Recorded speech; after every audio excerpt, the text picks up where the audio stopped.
Magandang araw po mga kakuho. Ngayon po ay pupunta tayo sa isa sa ating mga kasapi na i-interviewin natin para po maging isang bida sa ating business serye. Samahan niyo po kami. Let's go! Mga kakuo, welcome sa isa na namang episode ng ating Santo Cristo Co-op Business Serye. Hello po mga ka-co-op, nandito po tayo sa Silangan Santa Maria upang kapanayamin ang ating isang kasapi na De La Cruz Farm Fresh Egg. Let's go! Hey, in the middle of the storm, I need you. When you said you'll never leave, I believe you. Know you see me even though I can't see you. Jesus, I know that you're always gonna bring me through. I don't gotta worry, I don't gotta stress. I know God is with me, I don't ever gotta guess. If He said it in the Bible. Okay, muli po magandang hapon po. Narito po kami sa Barangay Silangan upang interviewin po ang isa sa ating miyembro na ating kooperatiba. Hello po, ako po si Bernadette De La Cruz, kasabi po ng Santo Cristo Co-op. Kami pong mag-asawang may-ari ng De La Cruz Farm Fresh Egg dito sa Silangan.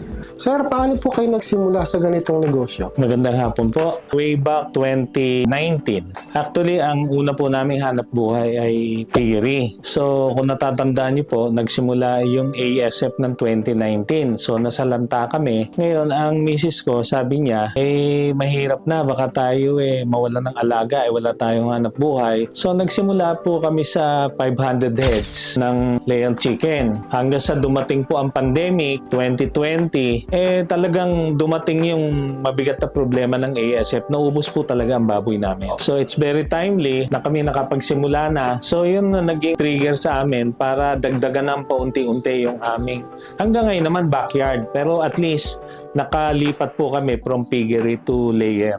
Follow question po. Ilan na po yung alaga niyong layer sa ngayon? Sa ngayon po ay 1,800. Oh, dami na. Ano po yung mga pinagdaanan nyo na struggle during nung nagpalit na po kayo ng negosyo? Ano po yung ups and downs? Actually, ang talagang pinakamabigat na experience namin, yung una naming 500 heads, nagkaroon kami ng problemang technical dahil sa kakulangan namin ng kaalaman. Medyo malaki ang naging mortality namin doon sa una. Wala po kaming magawa kundi magtanong-tanong doon sa mga kaibigan namin na may alam sa pag-aalaga ng layer chicken at saka kumonsulta rin kami sa veterinaryo. Okay. Awa naman ng Diyos yung sa mga sumunod na nagdagdag kami ng paunti-unti, unti-unti napag-aralan na namin kung paano alagaan ng tama. Hindi man po perfect, pero at least yung mga maliliit na problema, medyo madali. May solusyon na po. Nasusolusyonan. Bali, ilang years na po kayo nag-layer? Almost na siguro, 6 or 7, 7 years. Kaya kami ay hindi na bumalik doon sa piggery. Malaki diferensya kasi ng kaginawa mag-alaga ng layer chicken. Okay. Nung kami merong piggery, pagka dumating ako kahit gabi na, mga bandang alas 8, galing ako doon sa dating work ko. Sasabihin niya, merong hindi kumain na 2 head. Kahit to gabi na, talaga nag-i-inject pa ako. Nung na-experience namin pagdating sa layer, walang ganong problema. Ang kailangan lang dito medyo konting hands-on supervision sa umaga. At saka hindi ho ganong prone sa sakit ang layer chicken compared sa baboy. Okay. Pwede po ba nating masilip yung maalaga? Opo, pwede po. Pwede po. Okay, let's go. Let's go.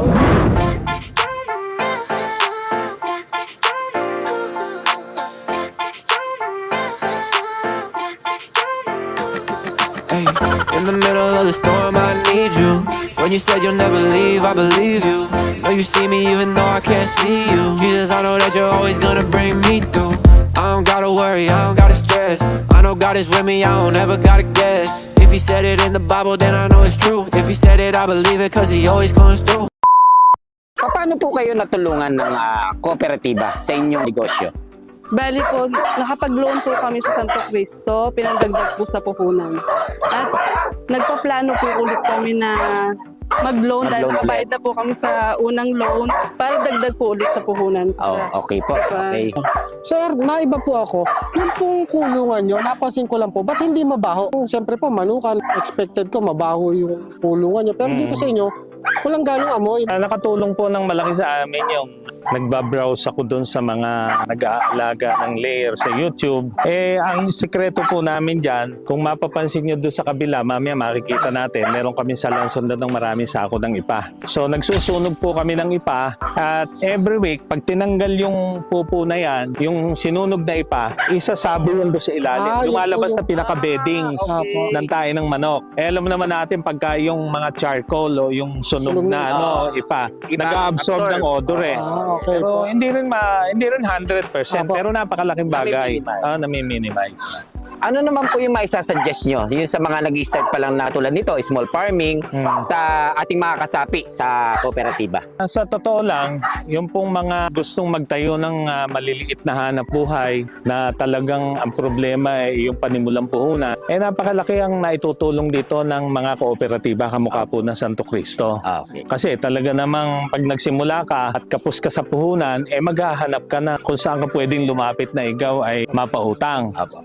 Doon pumapasok yung tulong ng Santo Cristo Co-op sa mga kamukha namin na mga liit na negosyante. Nagdinegosyo. Opo. Okay. Naman po kayo makukontak para kung sakaling may mga gustong bumili ng itlog. Okay. Ang amin pong maliit na farm at saka meron din kaming retail store ay nandito sa Barangay Silangan, Santa Maria, Bulacan. At heto po ang aming address at contact number na pwede nyo pong tawagan. Maaari niyo po bang anyayahan ang ating mga tagapakinig? Inaanyayahan ko po ang mga tagapakinig na magmiyembro sa Santo Cristo Co-op. Napakarami pong benepisyo at makakatulong po sa ating hanap buhay. Sa mga taga-panood po at nakikinig nitong video na ito ng Santo Cristo ay pwede pong mag-share ako sa inyo ng konting kaalaman, yung basic tungkol sa layer farming. Meron po akong YouTube channel na pangalan ay Kabayan Agri Channel. Nasa YouTube po yun at yung pong mga basic tungkol sa pag-aalaga ng small layer farm ay kahit papano po makatutulong po sa inyo yun. Happy po, Santo Cristo! I love